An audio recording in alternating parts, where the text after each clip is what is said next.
à la deuxième étape de la Coupe du Québec. Aujourd'hui, c'est au Mont-Tremblant que ça se passe et on surveille pour vous le triathlon 51-50, plus précisément l'épreuve olympique qui comprend 1500 mètres de nage, 40 km de vélo et 10 de course à pied.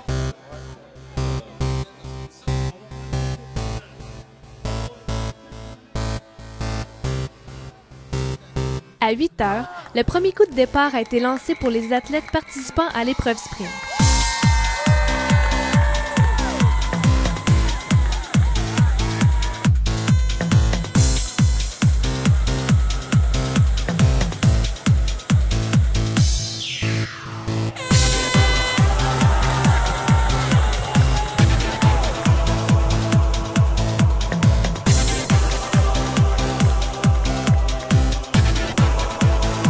Après 18 minutes de nage, les élites olympiques ont fait leur sortie de l'eau, qui était à 18,4 degrés Celsius, suivi des groupes d'âge.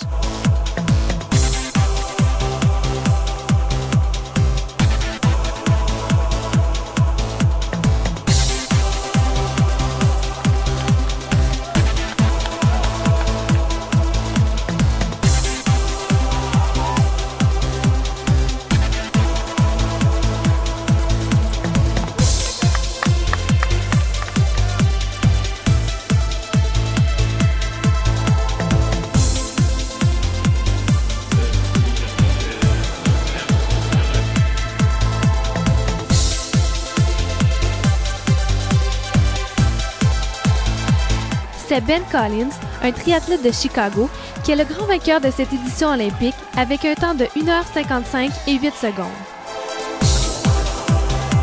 Les Québécois Charles Brault et Martin Lamontagne-Lacasse étaient également parmi les élites sur place et ils ont pris les 7e et 8e rangs.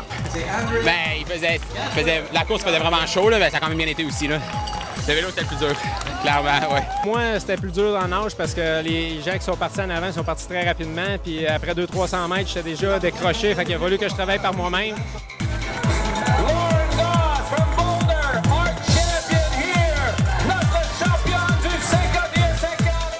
Isabelle Gagnon, pour sa part, est montée sur la 3e marche du podium. C'est un parcours qui n'est pas nécessairement facile. Comme j'expliquais justement un petit peu précédemment, c'est une distance olympique. Aujourd'hui, c'est le même parcours que le demi-Ironman et l'Ironman, mais c'est tout aussi difficile parce que tu essaies de pousser la machine un petit peu plus. Avec les côtes, autant en vélo qu'à course à pied, là, ils rentrent dans les jambes. Au total, c'est 1500 participants qui ont vécu la première édition du triathlon 51-50, orchestré par Dominique Piché. Donc Dominique, c'est le premier événement 51-50. Comment ça bonifie une journée comme aujourd'hui d'apposer l'étiquette 51-50? En fait, c'est un privilège, c'est un honneur de pouvoir avoir la marque du 51-50 de l'Olympique.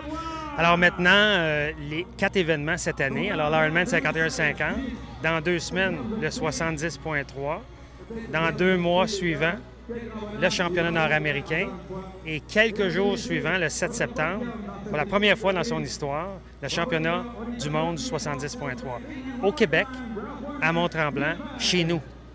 Alors ça dépasse toute espérance. Pierre Lavoie, un habitué du parcours, était également de la partie. Bien difficile parce que, disons que le printemps n'a pas aidé. J'ai pas fait de camp d'entraînement cette année. J'ai pas fait non plus de course à pied. Habituellement, dans ma région, je fais 3-4 courses à pied pour m'aiguiser un peu. Donc, je suis arrivé ici un peu en retard sur mon programme. J'avais pas le choix parce qu'en fin de semaine, c'est mon défi qui s'en vient. Il commence jeudi. Puis la semaine d'après, je reviens ici pour me qualifier pour le championnat du monde. Donc, je manquais de vitesse. D'ailleurs, je l'ai vu dans la course, là. Ça chauffait de partout.